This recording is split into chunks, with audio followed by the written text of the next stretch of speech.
Navbatdagi masalalarimiz kesmalarni teng bo'laklarga bo'lishga doir bo'lib, birinchi masala AB kesmani teng 6 bo'lakka bo'ling degan sharti ekan. Shunaqa ekan. Birinchi masalamizda demak, kesmani teng bo'laklarga bo'lish uchun qanday bo'lamiz? Mana AB kesma berilgan. Buning uchun biz buni uzunligini bilmaymiz. Bizga teng bo'laklarga teng 6 bo'lakka bo'ling degan shart berilgan. Buning uchun ixtiyoriy qiyalikda mana A uchidan yoki B uchidan mana B uchidan ixtiyoriy qiyalikda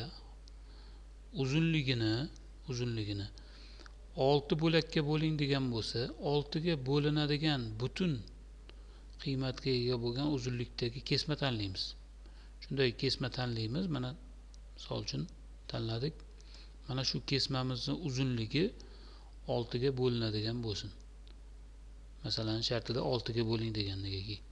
6 ga bizda demak bo'linadigan uzunlik 60 mm bo'lishi mumkin. Yoki 120 mm deb olsangiz, 20 mm dan bo'lsa bo'ladi. 60 mm olsangiz har 10 mm dan bo'lishi mumkin.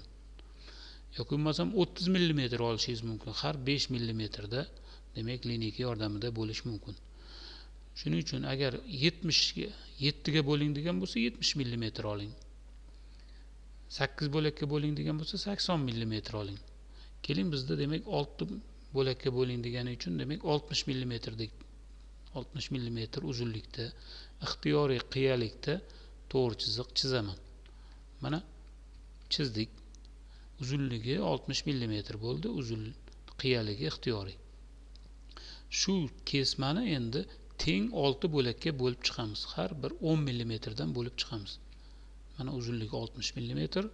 Mana 6 ta bo'lakka bo'lib chiqdim. 1 2 3 4 5 6. Demak, har birining orasi bir xilda 10 mm dan bo'ldi. Endi oxirgi uchini, mana bu oxirgi uchini A uchi bilan kesmani oxirgi uchi bilan birlashtiraman. Mana shu birlashtirganimizdan keyin qolgan nuqtalardan ham shu kesmaga parallel qilib chizib chiqadigan bo'lsak, mana bu ravishda mana parallel qilib chizib chiqsak, Fales teoremasini eslaydigan bo'lsak, Fales teoremasi bor. Agar degan bu parallel chiziqlar orasidagi masofa bir xil bo'lsa, mana bu kesmani biz mana har 10 mm dan mana bo'lib chiqdik. Bular orasidagi masofa bir xil, 10 mm ga teng. Mana shu parallel chiziqlarimiz deydi. AB kesmani ham bir xil uzunlikda bo'ladi degan. Mana shu qiymat bu oraliqqa teng. Mana bu oralig'imiz bu oraliqqa teng. Demak, Fales teoremasida nima deyapti? Bir xil uzoqlikdagi parallel chiziqlar ikkita kesmani ham, ya'ni AB kesmani ham hamda bu biz ixtiyoriy chizgan 60 mm lik uzunlikdagi kesmani ham bir xil teng bo'laklarga bo'ladi deyapti. Mana shu teoremaga asoslangan holda demak AB kesmamiz ham teng bo'lakka bo'linadi. Ya'ni A1 B1 bir xil uzunlikda 6 bo'lakka bo'lindi. Undan keyin har bir uchidan A2 B2 ga olib chiqadigan bo'lsak, mana bu tarzda bu ham A2 B2, ya'ni AB kesmani frontal proyeksiyasi ham teng 6 bo'lakka bo'linadi. Mana bu masofalar hammasi demak o'zaro bir-biriga teng bo'ladi. Mana bu masofalar, oraliq masofalar. Demak, mana shu ketma-ketlikni bajaramiz endi. Mana oxirgi chiziqni uladim. Endi har biridan shu chizig'imizga parallel chizib chiqdim mana. Mana har biridan parallel chizib chiqdik. Demak, bu kesma teng 6 bo'lakka bo'lindimi? Demak, A1 B1 kesmamiz ham teng 6 bo'lakka bo'lindi. Bir xilda.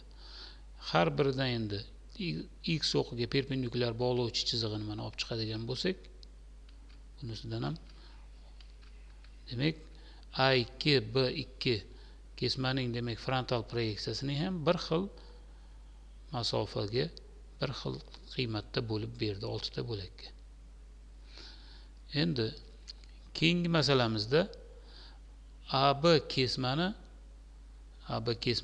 berilgan nisbatlarda bo'linsin deyapti. Ya'ni berilgan nisbatlarda bo'linsin degani AC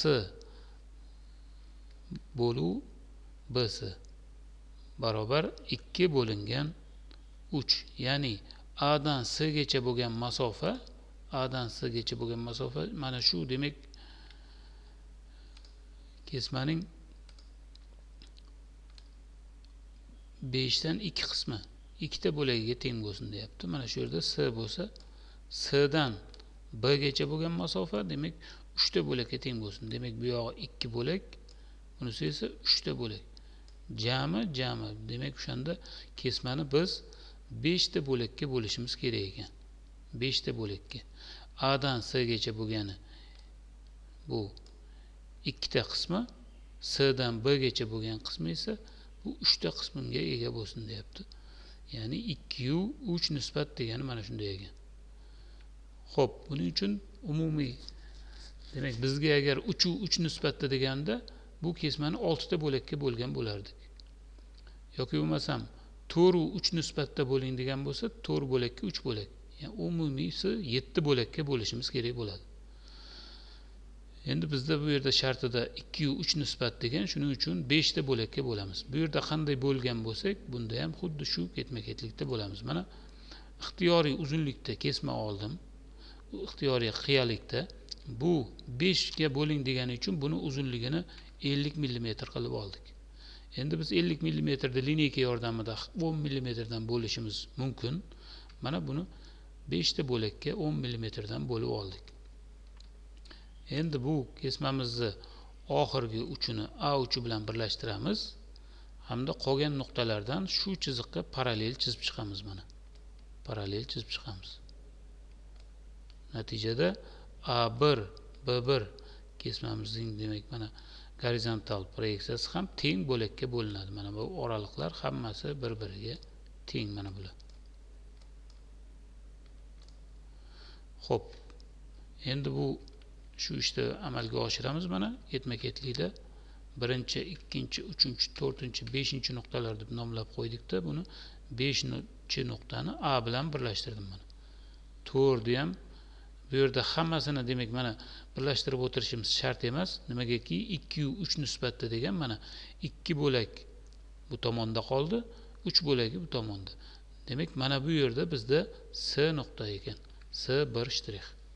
C1 shtrixdan x o'g'iga bog'lovchi chiziqni perpendikulyar chiqarsak, mana A2 B2 da mana shu yerda demak biz izlayotgan C nuqtaning frontal proyeksiyasi C2 shtrix bo'ladi. Natijada mana bu qismi 2 bo'lagi, bu qismi esa shu kesmaning 3 ta bo'lagiga teng. 2u 3 nisbatda bo'lindi. Mana bu ishni mana shu tarzda demak chizib 2u 3 nisbat desa demak 5 ta bo'lakka bo'lamiz ekanda, uni A dan C gacha 2 ta bo'lak, C dan B gacha 3 ta bo'lak bo'ladi. Tushunarli bo'lgan bo'lsa darslarimizni kuzatishda davom eting.